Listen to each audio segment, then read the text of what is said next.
Broadcasting live from the Business RadioX studios in Atlanta, Georgia, it's time for Atlanta Business Radio. Brought to you by OnPay, Atlanta's new standard in payroll. Now, here's your host.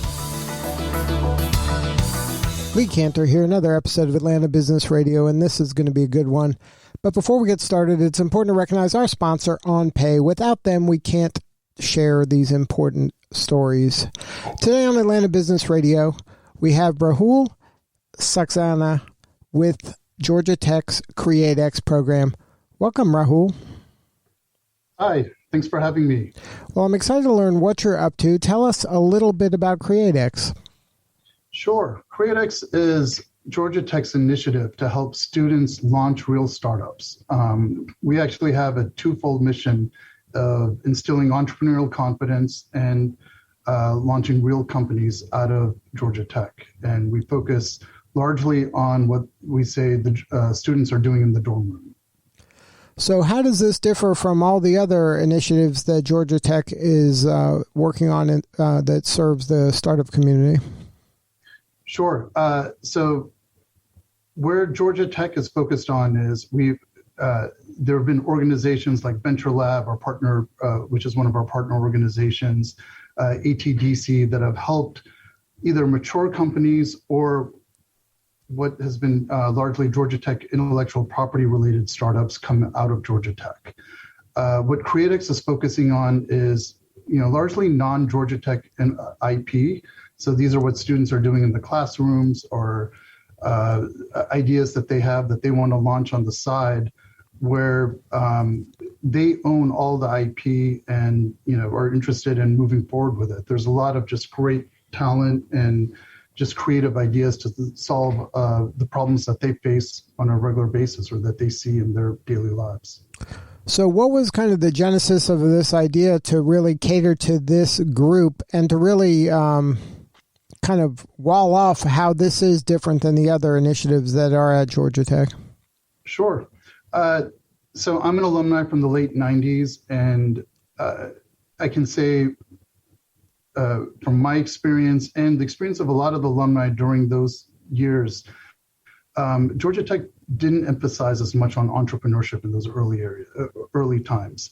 The type of jobs that were available, the type of opportunities were largely with some of the larger companies that were established out there. And so in order to help facilitate, just mindset of students saying, hey, I can do entrepreneurship. I can do a startup. It's not a big deal to give it a shot. If it doesn't work out, so be it. There's no better time to do a startup than while you're in school, just to give it a try. And that mindset wasn't as available or prevalent on campus. This is why we have that twofold mission I talked about earlier about instilling entrepreneurial confidence. We want students to be able to say, hey, this is a pretty neat idea, or look, this thing I've created really does solve a problem. How do I take it forward to the next step? And so CREATE-X was to help students have a pathway to figure that out, where, it wasn't always something that had deep intellectual property or deep value, deep technology, I should say, based on research, where millions of dollars of research has gone through, but it does solve a problem and there's a market for it. Now, it's interesting that you are kind of working in this space because historically, at least, the startup community is almost like a unicorn or bust mentality, where if this thing doesn't scale, if this doesn't, generate hundreds of millions of dollars, we failed, and I'll just move on to the next thing. This sounds like you're going after maybe more of the aspirational entrepreneur, or the person that wants to maybe have gone from a side hustle to this, or to open their mind that, hey, this may not be a unicorn, but it could still be a great lifestyle business, or it could even be a great business for you that just stays, in the $1 million range, and that's okay. Absolutely. So we want our students to think big and be untethered to kind of conventional limitations. We want them to go after big companies, be unicorns and so forth. But for us, we do want to just more get them exposed to the entrepreneurial mindset, that understanding of launching, failing fast, pivoting, trying new different types of ideas out there. And that is how we maintain from our academic initiative of helping students grow, getting them exposure to different aspects of entrepreneurship. We're helping them out where we don't need, from a VC, unlike in a VC where you need every company to be this unicorn. We're not doing it from an financial investment standpoint where we need these returns to justify our program. We're doing it student first, help the entrepreneurial, just that environment, that ecosystem, that confidence that comes in and saying that what's the process of being an entrepreneur, of understanding who your customers are, what's the problem that needs to be solved. And for us, what we find is that the students are coming in at a very raw stage in the sense that they may have a problem that they're going after, and then giving them this pathway allows them to iterate, pivot when needed, and then they'll evolve into a much broader market or broader business than they originally thought was applicable for what they were doing. So if having your student not found the next unicorn, if that isn't necessarily the thing that gets you all excited, which I'm sure you would be excited if that happened, what are some of the outcomes that do get your team high-fiving each other at the end of the week? What is those kind of breadcrumbs or clues that you're doing some impactful work? I think that on one level, it's getting students who understand, the evidence-based entrepreneurship side of doing a business. So back in the day, you probably heard the expression, entrepreneurs were born, not made. And what we're showing is that we can produce entrepreneurs with a methodology. What the quote, natural born entrepreneurs knew is, hey, talk to customers. Find out from the customers, do people want what you're selling? Are you solving the problem that is the problem that you want to solve really a problem for them? And instilling that process can be applied to, even if you're going to a bigger company that's trying to figure out innovation, to doing a startup, understanding and defining the problem first before jumping to a solution is, I think, one of the most important skill sets going forward, no matter what you want to do. The students who are exhibiting that, who go through and aren't afraid of having 50 customer discovery calls, where they're defining the problem, is a huge win. And we see a lot of those students are the most successful. It may be what we've seen in CREATE-X during we launched in about 2014, and since then we've launched 300 plus startups. We did 80 startups this past summer, 70 the year before that, and about 46 the year before that. And the startups that are the most successful are the ones who are talking to customers, pivoting when they need to, and just being scrappy, not tethered to any train of thought or what they think the solution should be. And we've seen some great outcomes come out of that. So what's your background? How'd you get involved with this?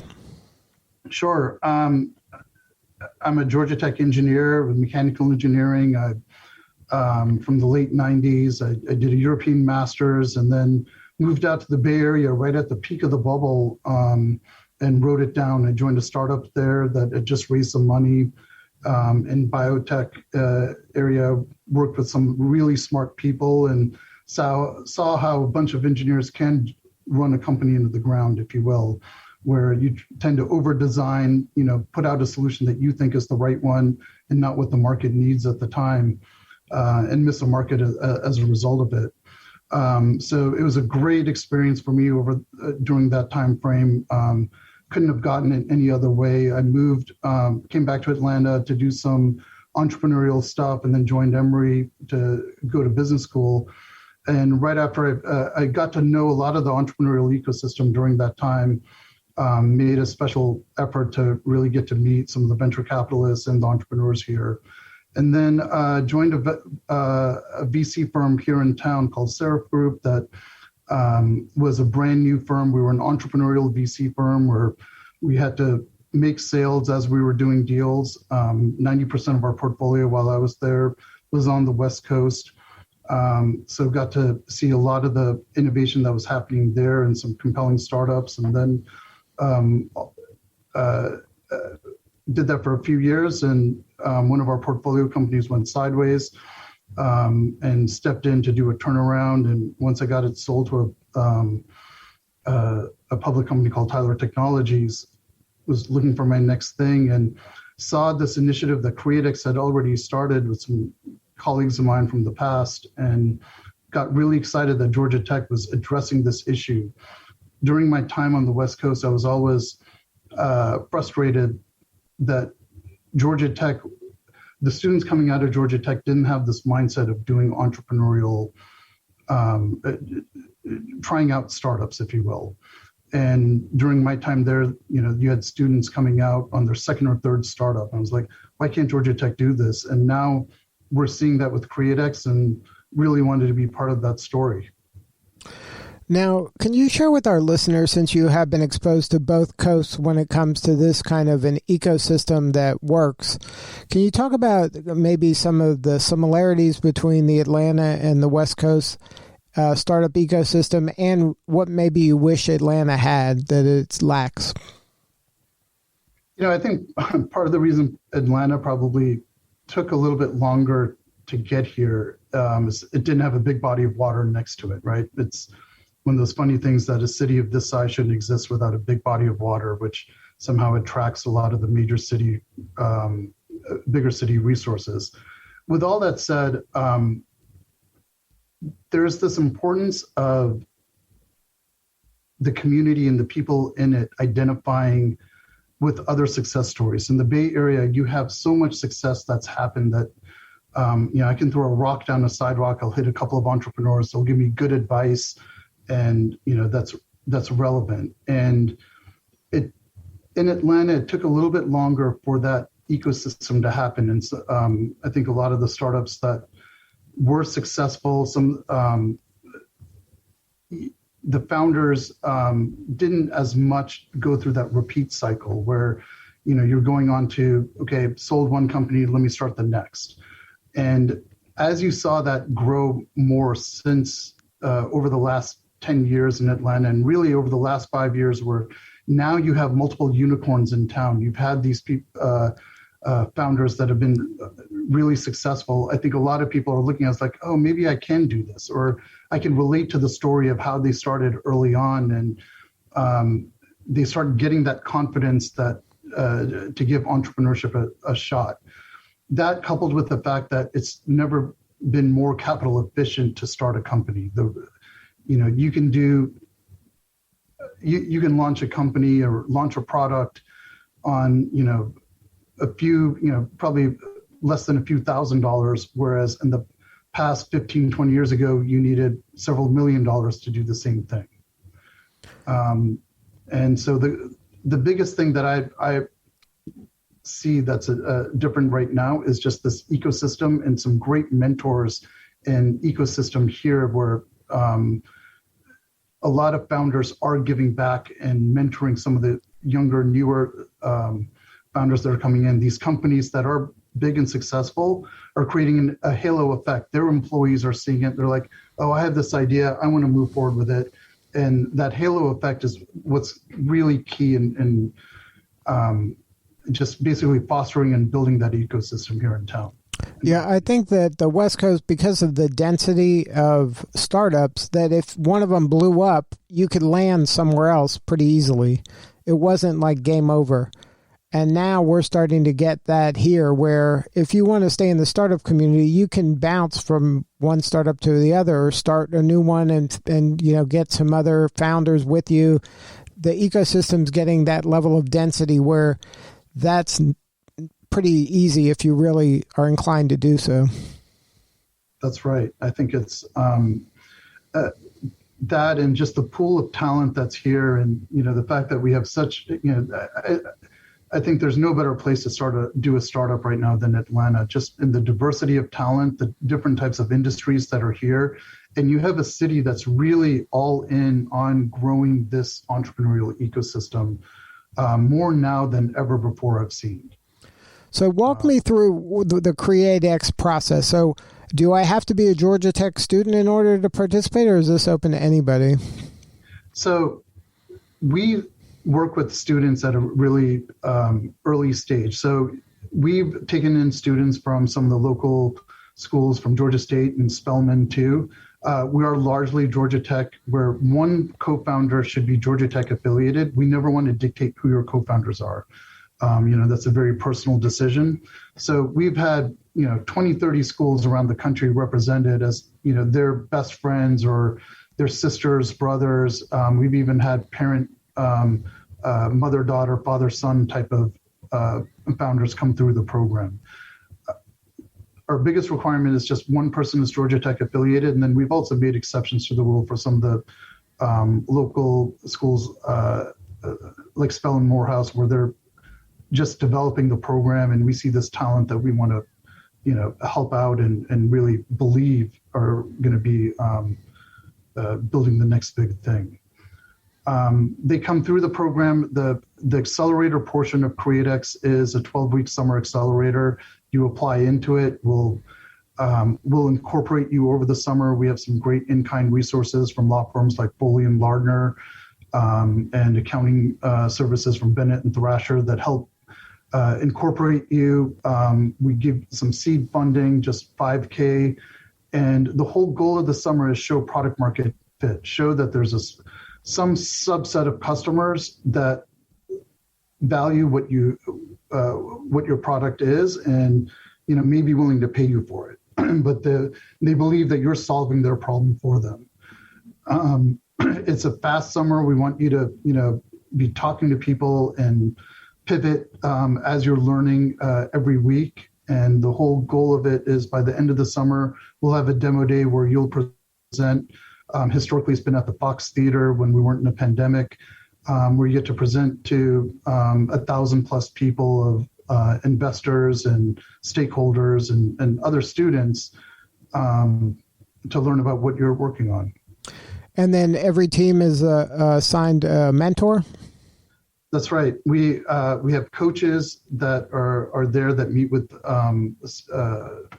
the founders every week. And then the beauty of Georgia Tech is that we have this rich ecosystem of really accomplished alumni or sponsor partners to just a whole vast array of resources that can help expedite your learnings every week. Learn what their problems are, talk to as many different people, and open doors for them. So that's a huge, what we call unfair advantage that we can provide to our students. Now, earlier you mentioned that you've launched hundreds of startups. Can you share any of the successes? Sure. This past fall was a big win for us, where we had several startups do well. So our most successful startup by venture valuation is Stored here in town, which is a supply chain management startup. Sean Henry came in as a freshman after his freshman year into our program. It was a great example of they went after a consumer model, and after a year had some success doing the consumer model, and then saw the opportunity in solving this on a B2B level. They started growing their base out. They got great funding from West Coast investors like Kleiner Perkins and Founders Fund. And then with the pandemic accelerating things and the problem that they were solving became such bigger, they were able to raise a lot more money. They were just recently valued at $1.1 billion. We've had companies, startups that did online virtual school, which developing a high school program for largely homeschool students. They were launched in 2019. Also, the pandemic was able to, accelerate the need and the market for parents looking for an alternative solution for their kids. They raised $19-20 million and are valued a little above $90 million. Last I heard, this was last fall, so probably increased in value since then. And then our other startup, Reframe, which is a company that helps you reduce alcohol consumption. They just recently closed a large round at the end of last year, valuing them over $100 million too. So we're seeing a lot of startups that have addressed, they may start it off consumer, they may go to B2B, but finding really impactful ways to solve the problems that they're trying to that they face. So what do you need more of? How can we help? We're always looking for mentors and people who can look at the startups, provide guidance, and give them just some direction, expose them to problems that could be solved, or there could be other uses for their for what they want to do. For us, we're kind of a grassroots organization, and we'll be looking for providing just the support, whether it's financial or mentoring support. We grow through the partnerships that we have with different groups. So if you're interested in partnering with us, go to our website, create-x.guttech.edu, and reach out. We can see some of the startups that we've launched and just see, who you're willing, if you see that they're solving a problem that, interests you, to reach out to them, to some of our portfolio startups. Now, do you have any upcoming events? Our next big event will be at the end of this summer. It'll be our demo day event. It'll be August 25th. We're looking to have it in person if everything goes well. And that's when you get to see, we'll be launching 80 plus startups this summer too. And you get to see just the latest class and some of the problems that they're solving. And I think it's a signature event for Georgia Tech that encourage everyone to see what kind of the next generation of founders are thinking about. And is it too late to apply? We are extending the deadline today. Tonight is the application deadline, and we'll be extending it for another week, or probably about another 2 weeks actually, to bring in some founders. But we have just a great number of applications coming in that we'll be serving. But no, it's not too late to apply, and you can go on our website to submit an application. Well, congratulations on all the success. Once again, the website is create-x.gatech.edu, create-x, geatech.edu. Thank you so much for sharing your story today. You're doing important work, and we appreciate you. Really appreciate the time and helping our students get the exposure out there. So enjoyed it. All right, this is Lee Cantor. We'll see y'all next time on Atlanta Business Radio.